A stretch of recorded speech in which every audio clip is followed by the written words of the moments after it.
Riddle me this. How is it that we knew every single thing Bethesda was going to talk about at this show? How is it that we knew they were going to talk about the recently announced Fallout 4? How is it that we knew Doom was going to make an appearance? And how is it that through a leak, we found out that Dishonored 2 was a thing? Now, despite all that information, how in the world did Bethesda deliver one of the most hype E3 press conferences of all time? And E3 hasn't even started yet. Hey guys, what is going on? This is NGS, and welcome back to another video. Today marks the start of my E3 2015 wrap-up extravaganza, where I go through each and every single one of the press conferences, give you guys a little bit of my thoughts, my opinions, and a dash of ranting in between. So, like I mentioned in the video, how in the world could we have such a Okay, so Bethesda started off with Doom. We're not going to go crazy here and try to make things bigger than they seem to be. Doom, a game that, well, for the longest time, we never knew if this thing was coming out. Through all the developmental issues that were happening and delays and pushbacks, it really just brought me to question the validity of id Software. Were they really as relevant as they were back in their heyday? And then they showed Doom. And I thought to myself, well, shit, they still are. Doom is just that. It is Doom. Classic in every single way. What I loved most about Doom was not the gameplay, was not how pretty it looked, but how much of a video game it is. It's not trying to be this over-the-top, crazy political drama with its story. It's not trying to do so many things to immerse you in the world that we've seen in a lot of FPS where they take away control from the gamer. Doom just throws you in there and it's like, here's some crazy guns, start shooting things in as many awesome ways as possible. One of the things that I definitely did notice in this new Doom game is some inspirations from Bulletstorm. It looks like a mashup of like Bulletstorm, Halo, Call of Duty, all the best things that worked in those Juggernaut franchises, and just throw in some Gears of War chainsaw awesomeness. That is the best way I can describe this new Doom game. Everything looks brutal, everything looks gory, and that's exactly what I wanted in the game. So from that, Doom looks great. But it's not just that. As I'm sure you guys are aware, in recent years, the modding community has been really big. I don't want to say they've been really big since they've always been around, but it's gotten a lot more mainstream focus. User-generated content is on the rise. We've seen a lot of games in the past implement them, but a lot of the mainstream AAA games really never had a main push from the developer or publisher on you modding the game. It's more of been the other side of it, where the gamers just end up doing it themselves. But Bethesda seems to want to change that with the new Doom game. So they announced this entire world of Doom UGC, where you can actually create your levels and play them online with your friends. And that's pretty awesome. I definitely look forward to seeing that, and I want to see more games in the future do that. Because while it's all well and cool that you can play the same map 30 times over, and then you can end up buying more maps, it is awesome to be able to create your own scenarios and play them with your very best friends. That is insanely cool. And like I said, Doom just looks really fun because it is what it is. So Doom launches in spring 2016 for PlayStation 4, Xbox One, and PC. Now moving along to some of the things that weren't as hype, I'm just going to get them out of the way really quick. They talked about this game called Battle Cry, which is this free-to-play combat game, I think. The best way I could describe it is take Team Fortress 2 and mix it with a welfare version of a Platinum Games title. That's the best way I could describe it. The game looks very generic, very stiff. The combat does not look appealing at all. And granted, I'm sure a lot more people are interested in it than I'm making it seem, but it felt to me like if they were going to bring this to E3, they should have gone out guns blazing. You know, they should have said, hey, this is why this game is awesome. But it did not really appeal to me. I don't think it really appealed to a lot of the people watching. So Battle Cry, they also talked a little bit about the Elder Scrolls Online. Of course they had to, because the game just launched on PlayStation 4 and Xbox One. And again, not really anticipating playing this game at some point. I mean, if I was going to play an MMO, I would stick to better ones like Final Fantasy XIV. Like I said, I'm sure it has its fans, but it's just the appeal of the Elder Scrolls world to me, being able to play online with your friends, it doesn't seem like that translated over very well with the Elder Scrolls Online. We'll have to see in the future, though. Maybe they'll pull Final Fantasy XIV and completely rework the game. But, like I said, that's a once-in-a-lifetime chance. And, of course, no shock and surprise to anybody, they hopped on the Hearthstone bandwagon and announced an Elder Scrolls card game. So, an Elder Scrolls card game. Yeah. Moving on to better news. How about that Dishonored, though? Yeah, like, I don't think they could ever, you know, make up for what happened over the weekend with Dishonored 2 actually being leaked, which it really wasn't leaked if you actually listen to the whole thing, but I digress. Dishonored 2 is a thing, and it is freaking awesome. So, I'm not one of the people who actually played Dishonored upon release. I actually bought it when it was really cheap on a Steam sale, and I just now started playing it once I heard some of the rumors of Dishonored 2 being a thing. Because if I have the first game in the series, and I hear that they're probably working on a sequel, and the game was pretty good, I'm just like, huh, I should play that then. And I started playing it, I'm like an hour or two in, and some of the things that I really do love, I love the atmosphere, I love the environment, I'm really digging the story, because it's a first-person shooter game that I really do like playing. Insert generic review in 3, 2, 1. It's basically BioShock meets Assassin's Creed. That's the best way I could describe it to y'all. I know I'm probably doing a really big disjustice to the game, but is disjustice a word? Injustice. There we go. I'm doing a big injustice to the game. We're creating new grammar on the show every single day. But that's the best way I could describe it to y'all. So with announcing the sequel, you're going to have 2 playable characters, so you're going to get 2 different sides of the story, increasing replay value. I'm looking forward to it. That's all I could say.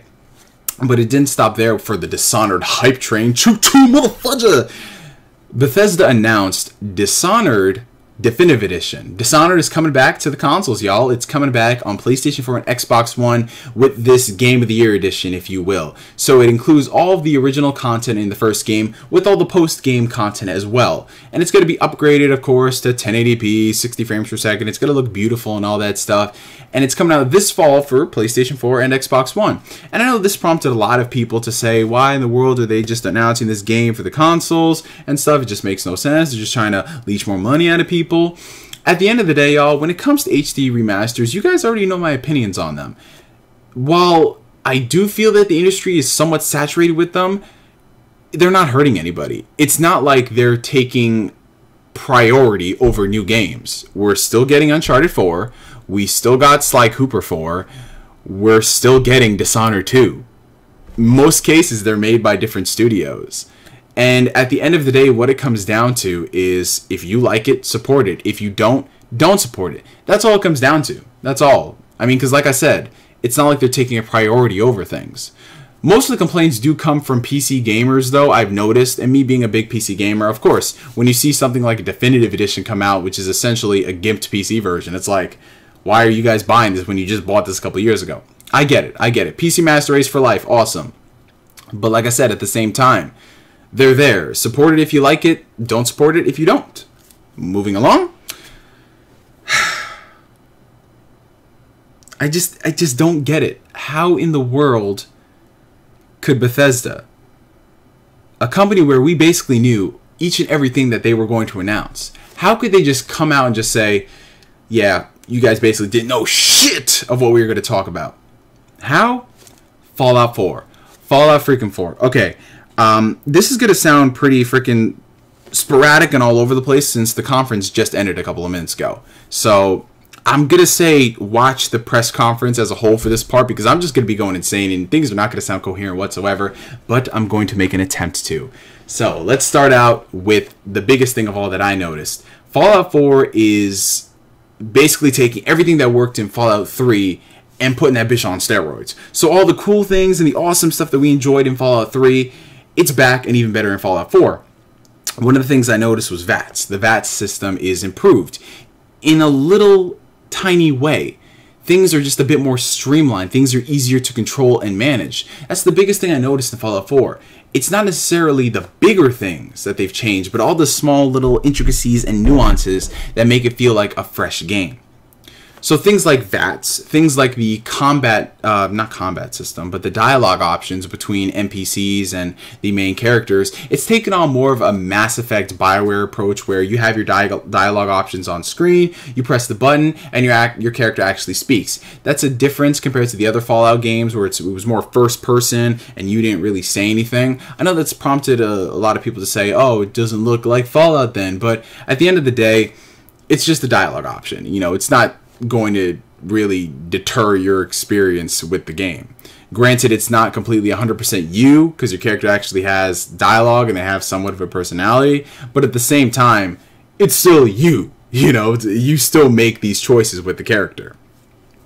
So that was pretty cool. I did like seeing that because I'm a fan of having, you know, characters voiced in RPGs. I do like that. In addition to that, they've just, the little things that really didn't matter in the other games, like character creation, they actually found a way for them to matter. So what they showed was when you're actually designing your character, it's playing out like a day-to-day situation with your wife. So while you're in the mirror just deciding whether or not you should shave or not, you can actually switch to playing as a female character. And in that situation, you would do the same thing you would do with a male. You know, I don't know if I should pull my hair back and stuff like this. And those little choices affect your character's looks. So again, it's something that really wouldn't matter, but at the same time it does. And that in turn affects the look of your newborn offspring. So that's pretty cool. But it's, like I said, not the little things only that make a difference. It's also the big changes. First and foremost, Minecraft meets Fallout. They got a collaboration going on there. No, I'm playing. But basically, with Fallout 4, there's this whole... you guys know how you're able to craft weapons in the past and harness resources and stuff. Like I said, they've taken that bitch, put that shit on steroids. You're actually able to take resources in the environment and build areas and arenas and just all this crazy stuff. So basically think of it like Minecraft meets Fallout. That's pretty cool because you can actually make it your home. That's cool. That's awesome. And you can build traps, so if enemies try to invade your area, they can't because they're going to get hit by the traps. You can actually make a dog house for your little doggy. Isn't that awesome? It is, right? So that's insanely cool. So I don't know what it is about this that just makes it seem like, man, this is just so freaking awesome. Because at the end of it, it's like they really weren't doing too much to change up the formula. It's the smallest things that really mattered. But Bethesda really knows how to make it matter. That's the cool part. Two major ways. Involving your smartphone, right? So first and foremost, there is going to be a companion app for Fallout 4. It's called Fallout Shelter. Think of it like... well, I can't really describe it well, but it's like XCOM meets FTL and such. Again, you're going to have to look at the gameplay trailer to get a better understanding of it. But the best part about it, of having smartphone integration with Fallout, is in the form of your Pip-A-Boy. Now, you know Pip-Boy is the most badass smartwatch that ever existed and it will ever exist. Your smartphone becomes your Pip-Boy. So they got a second screen app thing going on where you're able to connect your smartphone to the game. You can actually function as your Pip-Boy. And if you purchase the collector's edition of Fallout 4, you actually get a working Pip-Boy shell where you can plop your smartphone down. I don't think they're going to have one as big as the Note 4. It's probably an iPhone exclusive thing.